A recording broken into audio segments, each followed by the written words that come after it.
Арангаан аймгийн насан туршийн боловсролын төвийн ажил мэргэжийн чиг баримжаа олгох танхимаас мэргэжил сонголт 21 хоногийн аяныг зохион байгууллаа. Мэргэжил сонголт аяны хүрээнд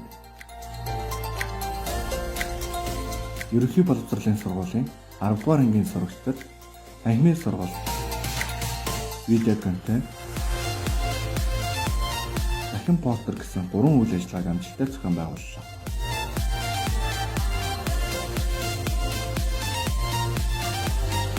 Ариун сумын насан туршийн боловсролын багш нар аянд хамтран оролцсон ба 1352 сурагч танхимын сургалтад хамрагдсан байна. Үүнээс Эрдэнэбулгун сумын 5 сургуулийн 10 дугаар ангийн 341 сурагч, бусад сумын 1011 сурагч танхимын сургалтад хамраглаа. Мэргэжил сонголтын талаар 16 минутын 5 удаагийн видео контент бэлтгэн Арангаан аймгийн насан туршийн боловсролын төвийн ажил мэргэжийн чиг баримж олох танхим Facebook хуудасд байршуулав. Тус контентэд 12 сурагч оролцож мэргэжил сонголтын талаар зөвлөгөө, ур айлга хүргүүллээ.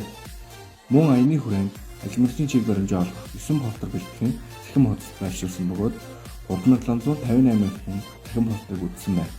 19 сумаас 17 суманд аян зохион байгуулсан ба зорилттой бүлгийн 89.4% хүрч ажилласан байна.